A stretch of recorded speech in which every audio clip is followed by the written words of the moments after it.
to speak to a symposium at the University of Toronto, and I said, UFOs are as real as the airplanes flying overhead.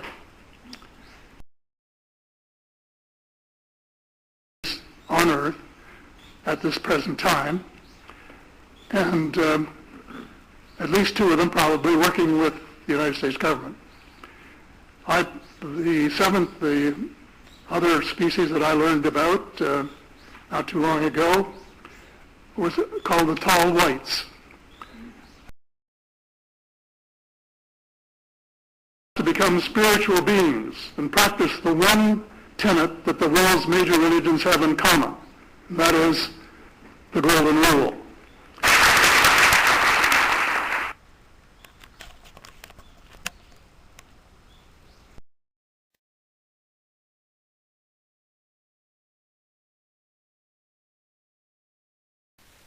A book critic writes about a book named Millennium Hospitality by Charles Hall as follows. Millennium Hospitality is not like any other book you may have read about aliens.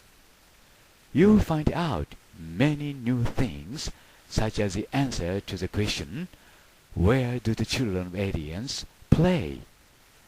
This book is about friendship, romance, terror, and is based on the true life experiences of the author, who claims he is not an alien. HiroshiHayashi, Hamama City, Japan.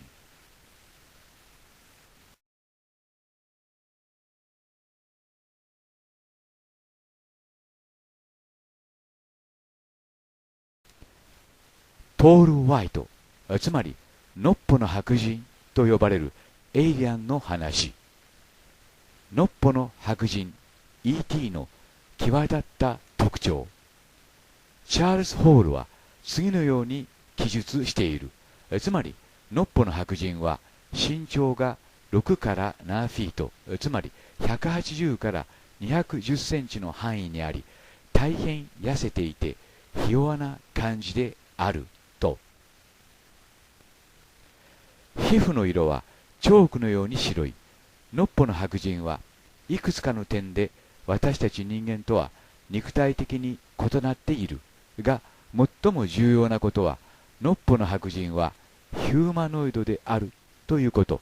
その事実に最も大きな意味がある。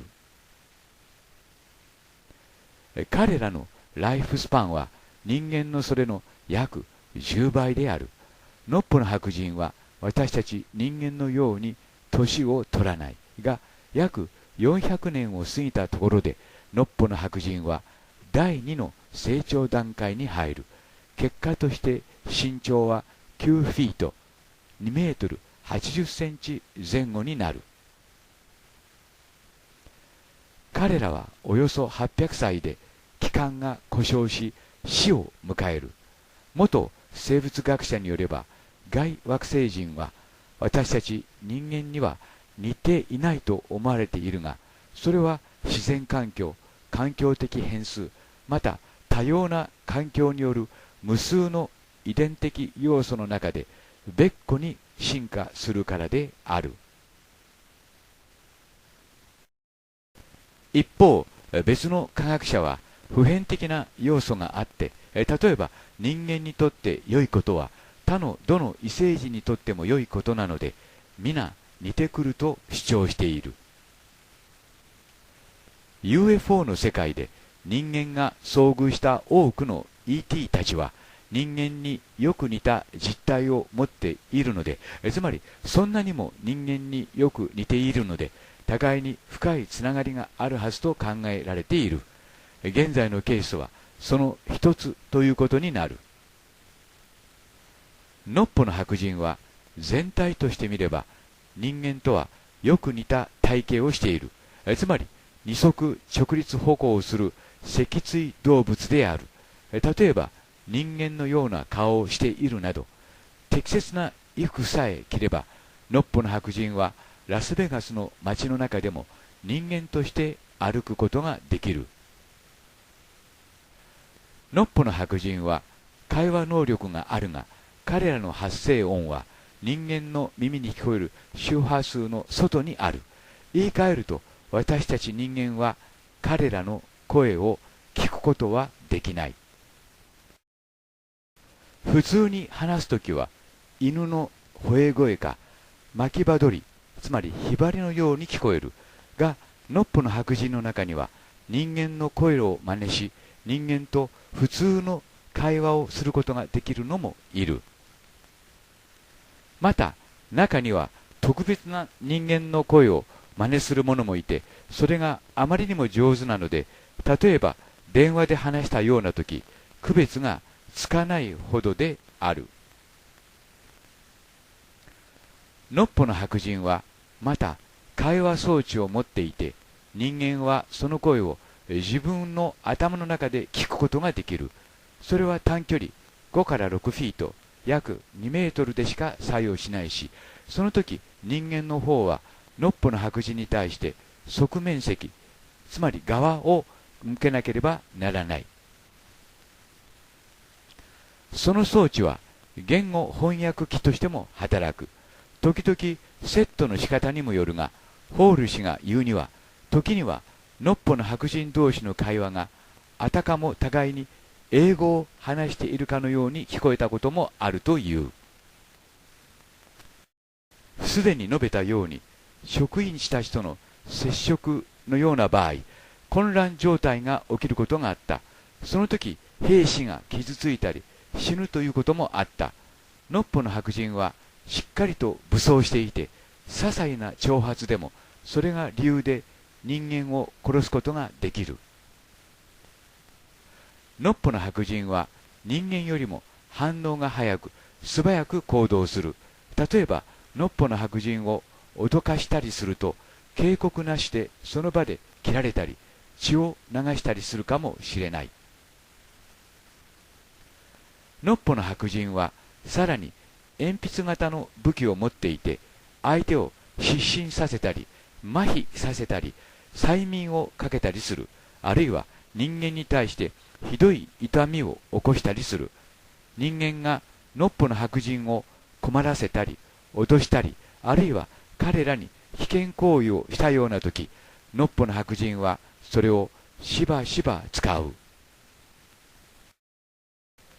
武器による効果はマイクロウェーブの周波数を変えることによって決まる。つまりそれによって人間の体の中でさまざまな変化を引き起こす。のっぽの白人は親しみやすいが、時には傲慢になり侮蔑的な態度をとる。彼らは人間の中における階級に敏感で、例えば地位など軍の高官やその周辺の人たちとは人間関係を育てようとするが、その一方で地位の低い人たちを見下したりする。ホールは自らをのっぽの白人たちのペットとすることで、のっぽの白人たちとうまくやっていた。彼らはホール氏をホール氏のいるところでペットとそう呼んでいた。で、やがて先生のペットというのがホール氏の暗号名になったが、 E.T. や彼の活動をした軍人の間では一目置かれるようになった。ホール氏は両政府から重要人物として働くよう選ばれた。で、それらの仕事の中にはのっぽの白人と人間との文化的順応などの道筋を探るための指針計画を進める仕事なども含まれていた。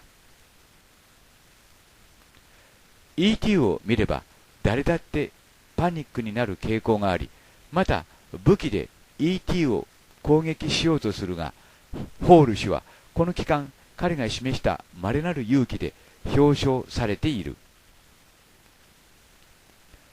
ネリスでののっぽの白人のグループは人間のそれとは違った家族形態を持っていた。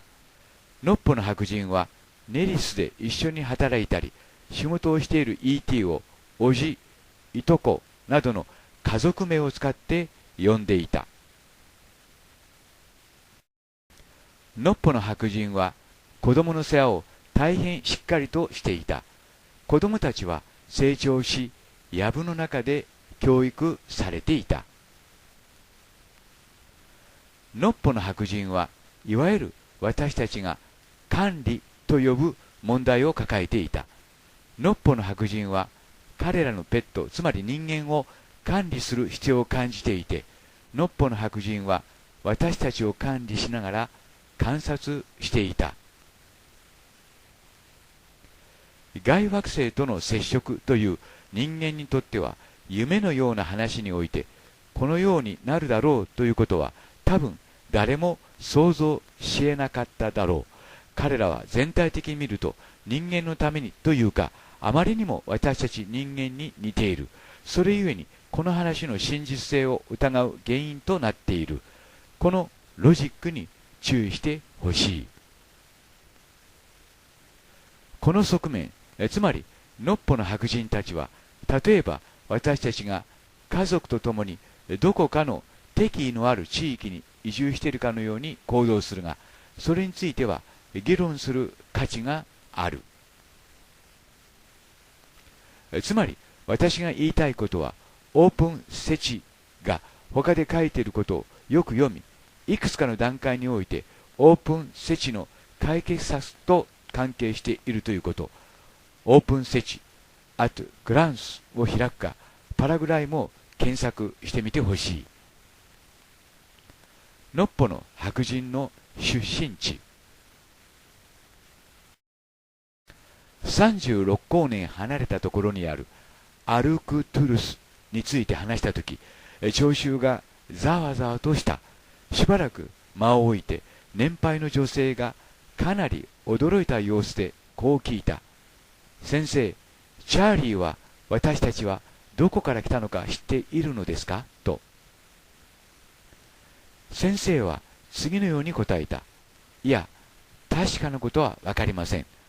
ノッポの白人たちがどこから来たのかと尋ねられたとしても、ノッポの白人にしてみれば、その場所の名前を人間が知ることもないだろうからということで、その質問を避けるでしょう。多くの重要なものについて、人間には人間が使う名前があり、ノッポの白人にはノッポの白人が使う名前がある。私たちが何か英語以外の言葉でホール氏にそうした名前の話をするようなものではないか。ノッポの白人たちはチャーリーにこうした反応を示したときには、いつもノッポの白人たちは自分たちの間で彼らの吠えるような声でよく笑ったものだ。小さな冗談のようなものだったが、チャーリーはその都度自分を自制し、抗議したりはしなかった。事実、ノッポの白人たちはこうした問題を微妙な問題と呼び、そのように扱っていた。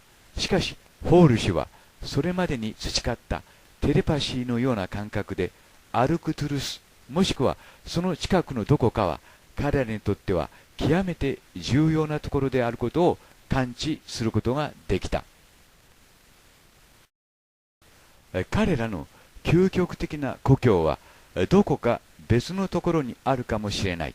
最近連絡を取ったところ、ホール氏は次のように述べている。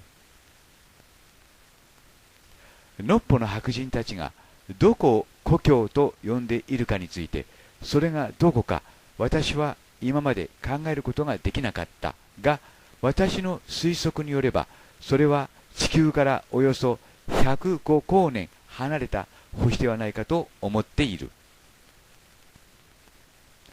ホール氏の最大限の推測は素晴らしく的を得ているのではないかというのも、別の乗り物やスケジュールなどを注意深く観察しながら、ホール氏はそうした計算をすることができたからである。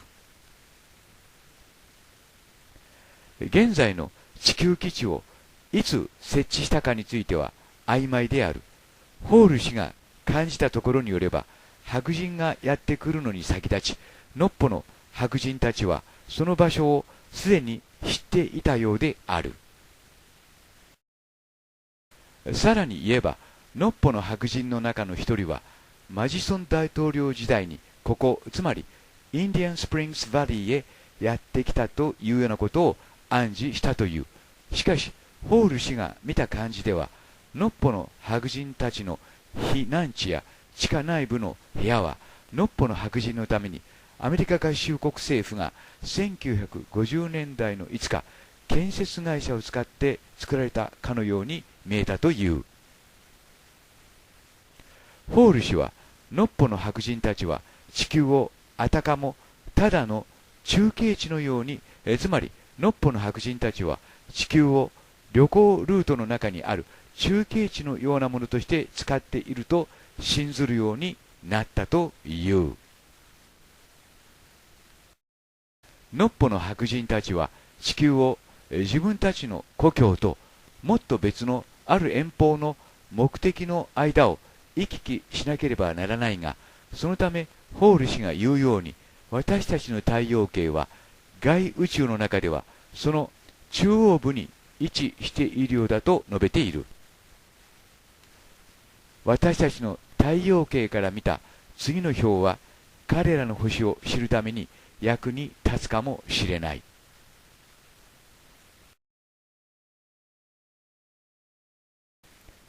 テクノロジー。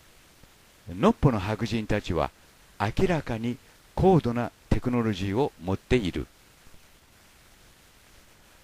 ホール氏はのっぽの白人たちの外宇宙航行用の宇宙船、地球近辺及び太陽系の近距離用スカウト船、また彼らがいつも携帯している武器、さらには空中浮揚装置や防御用フォースフィールド装置のある特別服については簡単に触れながらも、のっぽの白人たちのテクノロジーについては内容を限定している。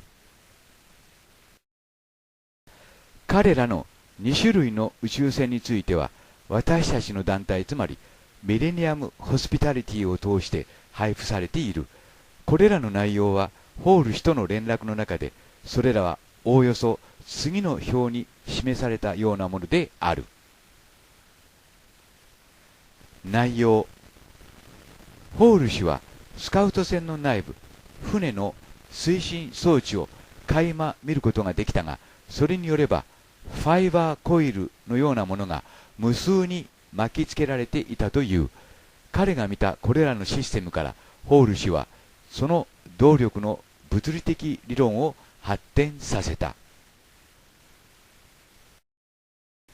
外宇宙用の船は高速よりも早く航行できるということ、そして ET たちの故郷の星までは 2,3 ヶ月の時間で行くことができるということ。驚くべきことに、スカウト船はのっぽの白人が示した使用書に応じて人間によって提供された部品を使い、この地球上で組み立てられていたということ。マイケル・サラとのインタビューの中から、私は本の中で先生と第4階級のハリーがスカウト船の内部を見せてくれたと書きました。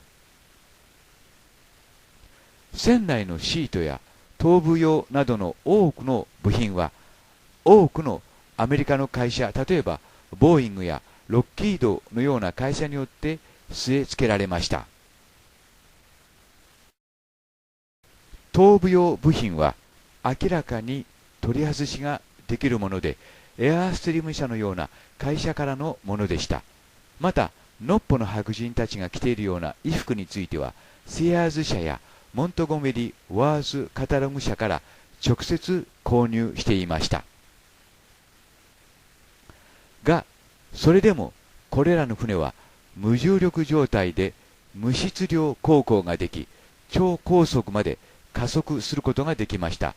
が、のっぽの白人たちが望むほどの信頼性はありませんでした。ホール氏はこれらの船に使われている推進装置の限界を指摘した。つまり、オーバーヒートしやすく、そのため、ファイバーコイルの信頼性を損ないやすかったことなど、以下、そのための対処法などが詳しく説明されている。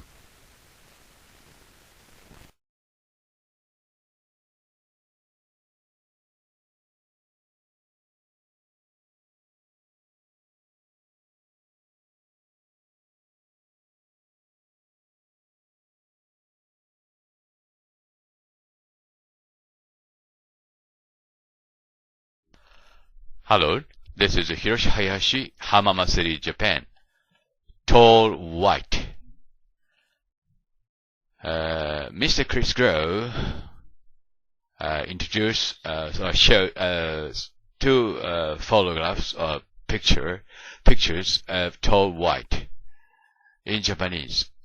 Chris Grow さんという方がですね、真偽のほどはわかりませんけども、トールホワイトの写真を2枚紹介しています。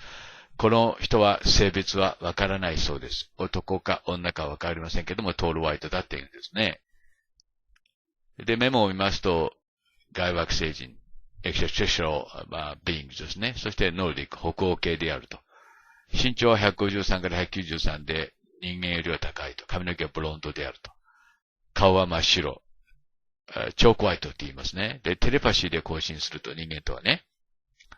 で、体型は人間と共通しているということだそうです。その、クリスさんのですね、原稿というか、その説明を翻訳してみました。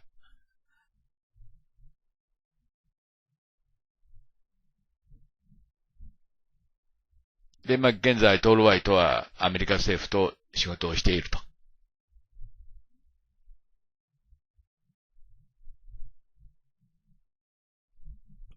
それについてのビデオはこの後につなげておきます。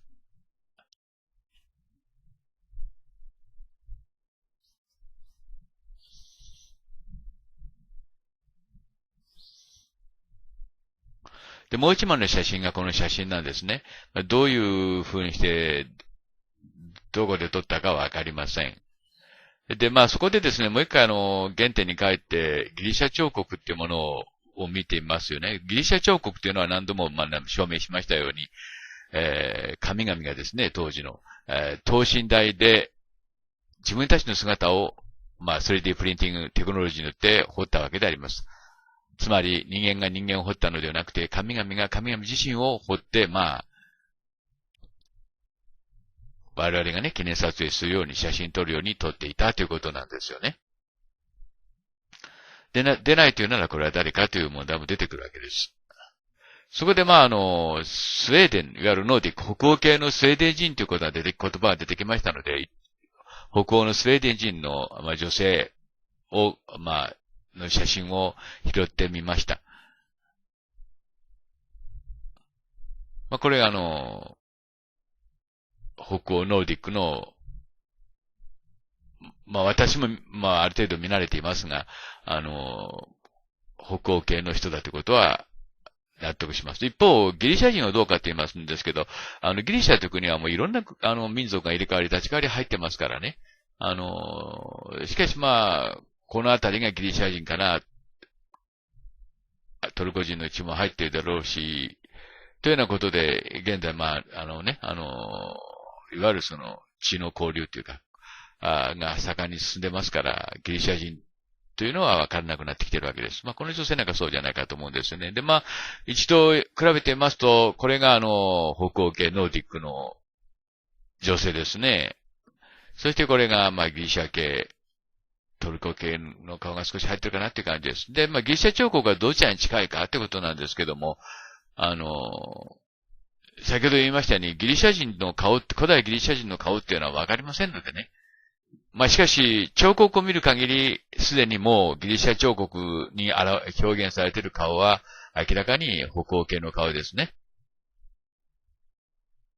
ですから、この、クリスさんが紹介しておられる、このトールホワイトの顔が、本物かどうかということはわかりません。それは別にして、これがトールホワイトかなと。私はイエスとも言うことはできませんし、同時にノーと言うこともできません。トールホワイトに関するビデオはこの後つなげておきますから、どうかご覧ください。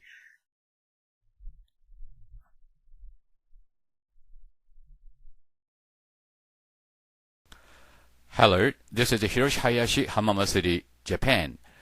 This is a sort of a interview program of Paul Hellyer, the former Prime Minister of Defense and Force in Canada. And he said, alien life forms present among us. This is a story about it with my translation. Thank you very much. It's great to have you with us on our show. Why do you say that UFOs are as real as the airplanes flying over our heads? Well, because I know that they are. They've been, as a matter of fact, they've been visiting our planet for thousands of years. And one of the cases that would interest you most, if you give me 2 or 3 minutes to answer, is during the Cold War, 1961, there were about 50 UFOs in formation flying south from Russia to across Europe. And the Supreme Allied Commander was very concerned and about ready to press the panic button when they turned around and went back over the North Pole. They decided to do an investigation, and they investigated for 3 years, and they decided that with absolute certainty that 4 different species at least, had been visiting this planet for thousands of years. So we have a long history of UFOs, and of course there's been a lot more activity in the last few decades since we invented the atomic bomb, and they're very concerned about that and the fact that we might use it again. And because the whole cosmos is a unity, and it affects not just us but other people in the cosmos, they're very much afraid that we might be stupid enough to start using atomic weapons again, and this would be very bad for us and for them as well. So no serious scientist has ever publicly confirmed evidence of an encounter with extraterrestrials. Why would scientists not confirm the facts if they exist? I'm afraid they must go out of their way not to find, because if they did, even 10% of the amount of research I've done in the last 8 years, they would be as convinced as I am. I mean, they could do it even faster. Might take them a little longer, the military background, but there are so many wonderful books that tell these stories, and they've been authenticated. The sightings have been authenticated by more than one witness, and also by radar, and they have landed in various places around the world, including Russia. There's a famous case there. I can't remember the name of the place, but it was widely reported at the time. A man wrote a book about it, and then the French bought the book rights so that it wouldn't be circulated around. There's just so much evidence. Take the time off to do a little bit of research and study. But people just are, some people are interested and will take the time, and the others just say, it's just fantasy. Mm-hmm. But since I've been public on this subject, I get probably 3 or 4 emails a week from all over the world, from people who have actually witnessed sightings, and some of them who have actually been on the ships, and some of them who have actually been transported to another planet. And so this information is not, it is top secret in a way that the governments aren't talking about it. But if you listen to the whistleblowers and the people who have worked in the industry and who know what is going on, there is just a lot of information out there, and it doesn't take very long to get your hands on it. But see, the problem is that some people who report UFO sightings and alien abductions have been shown to make things up, and to make things up to be famous, to make money, or just for a prank. How do we tell fiction from a fact? Well, you have to spend a lot of time trying to find, we used to say, separating the wheat from the chaff, and it takes a lot of effort. When I was minister, I got sighting reports, and when we checked them out, about 80%, about 8 out of 10, were not real. There were sights of Venus or plasma or, a dozen other things. But there were 15 or 20% for which there was no explanation, and they were the genuine, unidentified flying objects. These things go way back. One of the conferences I went to was in Las Vegas, was promoted by a chap who had written a book about crashes. And there were dozens and dozens and dozens of them, and many of them very, very well authenticated, so that it would be impossible to read all of that evidence and not to come to the conclusion that these vehicles were real. Have you ever had your own encounter? Not an encounter with aliens, no. I have seen a UFO about 120 miles north of Toronto over Lake Muskoka, where I have a cottage. And 2 years ago, last Canadian Thanksgiving, which is October, my wife decided she wanted to go out and look at the stars. So I'm not much of a night man, but I put on my cap and went out with her. And she looked into the eastern sky and said, "There's a star." And I turned around the other way and I said, "Oh, there's a much brighter one over here." And she looked and it was. And we watched it until our necks almost broke for about 20 minutes. And it was definitely a UFO, because it could change position in the sky by 3 or 4 degrees in 3 or 4 seconds. And I checked out, there were no satellites that could do that. The space station wasn't going by, and it isn't able to move that fast anyway. And there was no other explanation except that it was the real thing. And 2 days later, I went down on the dock, got a comfortable chair, and watched it came back almost to the same spot and entertained me for as long as I could take it. And then I went back to the cottage. But it was very interesting, because it would drop down in the sky and then it would roar back up, and then it would shift across a few degrees and do a circle and come back at a speed which, just astronomical speeds. As you know, they travel very, very fast. So does it just look like a falling star that falls really quickly and then rises again? What does it look like? Well, it just looked like a star. It just looks like a star. Right. And I don't know if you're a person who's ever read the Bible or not, but I think the Star of Bethlehem is God's flying saucers. Mm-hmm. But you also tell me that people write you emails, 3 to 5 emails a week, and they've actually been abducted, or they have encounters with the aliens. Do they actually tell you what these aliens look like? I mean, everyone's interested. How would I know if I see an alien and if he abducts me?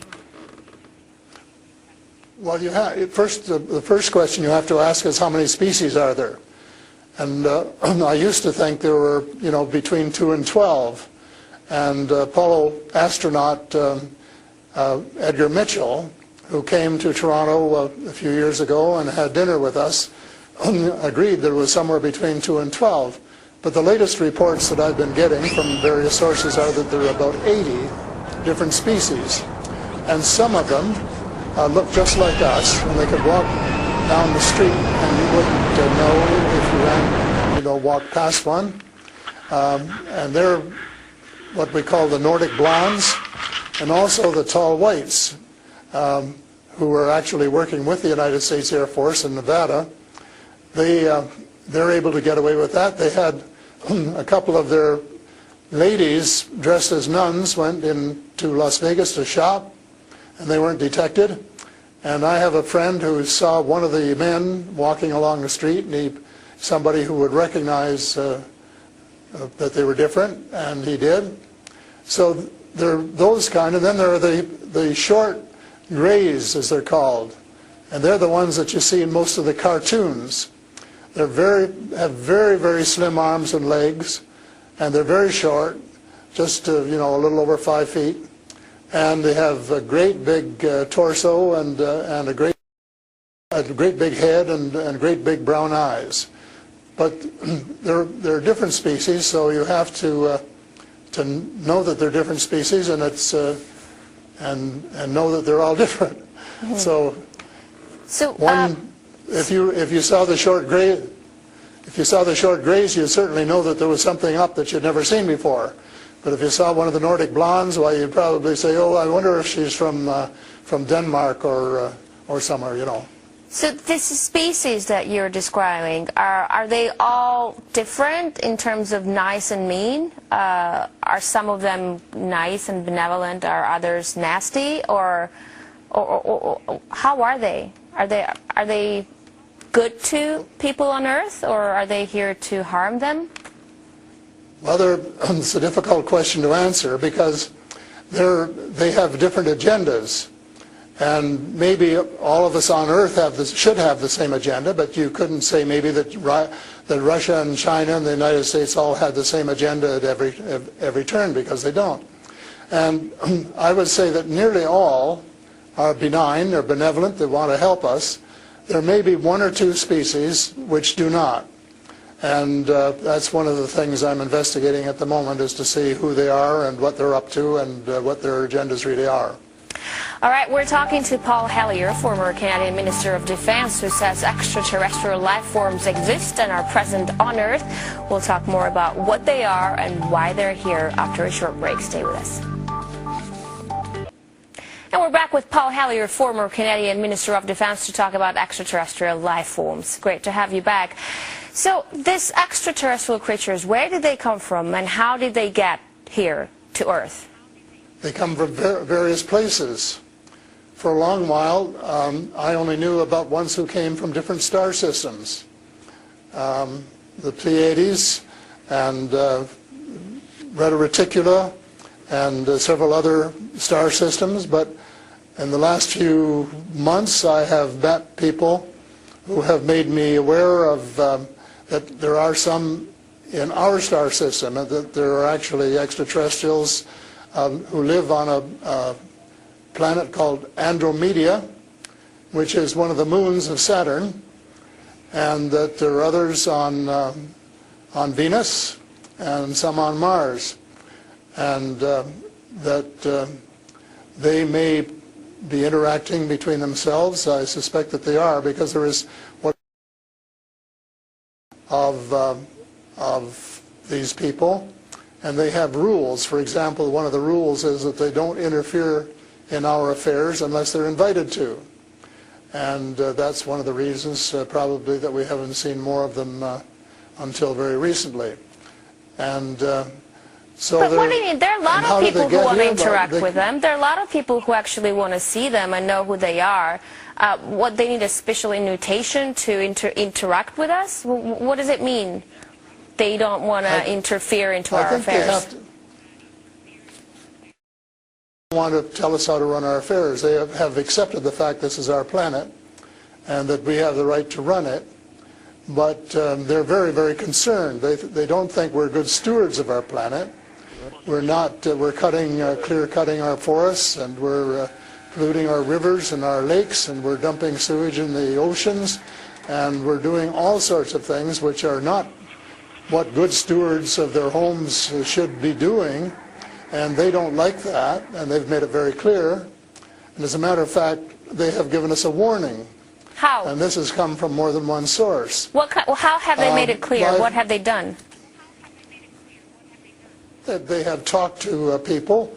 One of the chaps I talked to about a month ago was interacting with them in 1974, he and his brother, in Peru. And they were taken to Andromeda.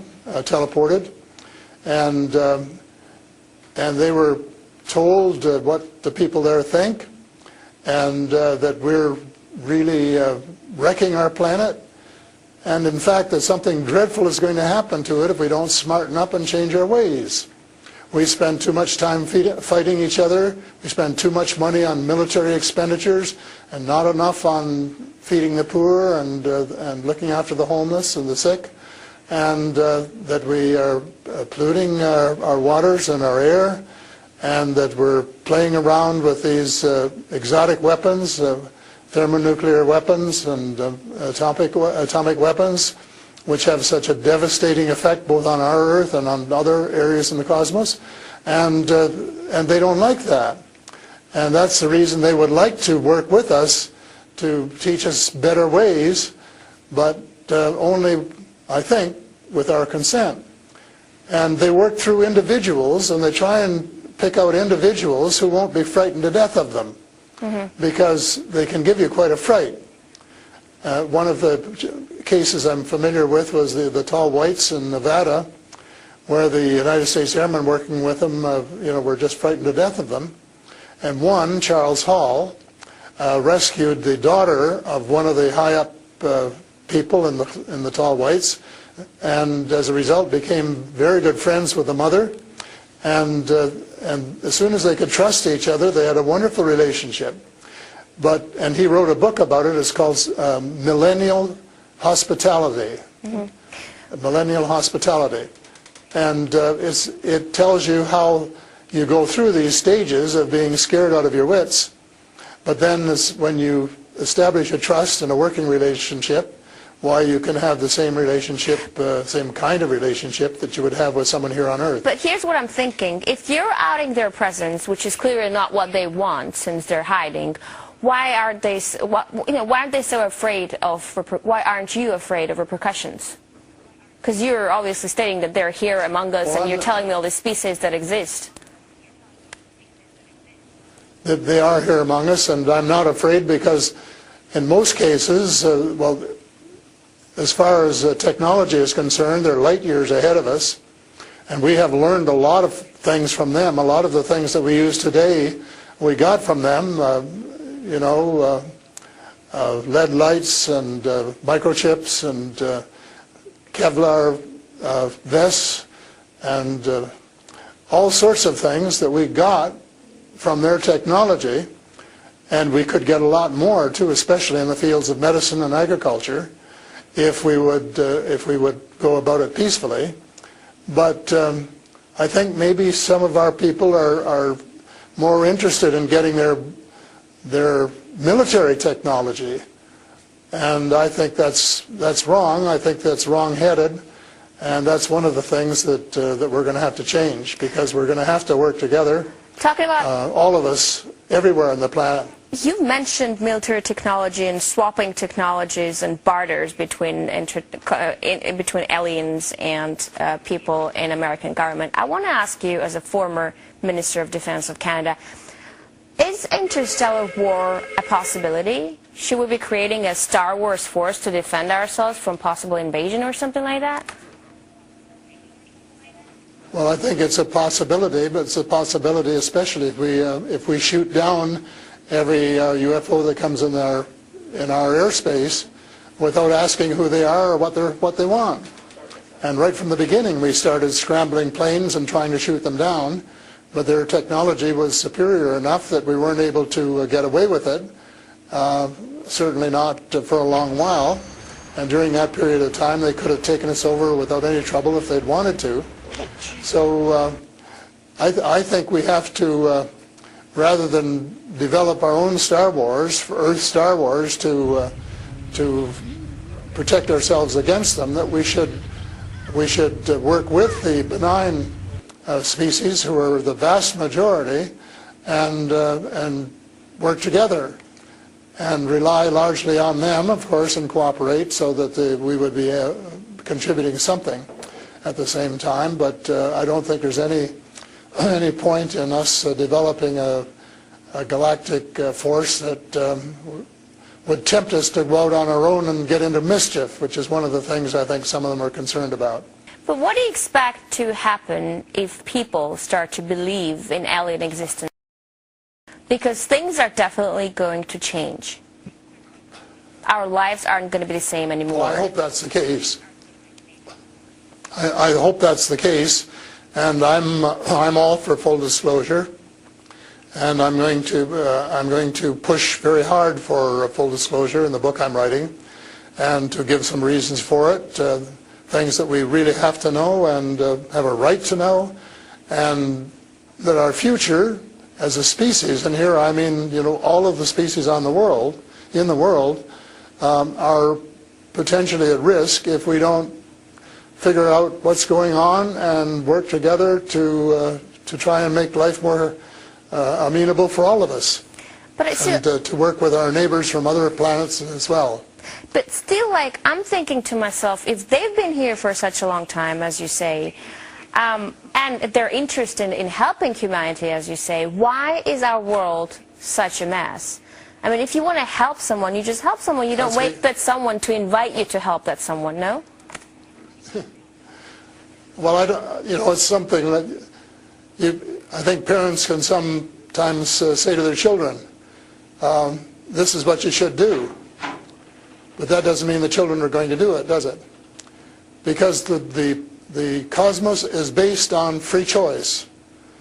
And we're given the option of making mistakes, of making wrong choices. And I guess what bothers some of us is we've made too many wrong choices and not enough right choices. So we're going to have to start switching our priorities and stop spending so much time and effort and weapons to kill each other or to dominate each other, and spending a lot more time on how to help each other to have a better society and life which is healthier, and where the health care is better, and where the food distribution is better, and where the air is cleaner and the water is cleaner, and all of those things that are waiting to be done if we just get together and row, as we say, rowboat, row in the right direction, the same direction. And it's possible, but it's a tall order, and so far we haven't done it. My thesis will be that we have to do it, and we have to start doing it right away. Thank you so much for this interesting interview and insight on extraterrestrial life. That was Paul Hellyer, former Canadian Minister of Defense, who says aliens exist and live among us on Earth. That's all the time we have for today. I will see you in the next edition of Sophie & Co.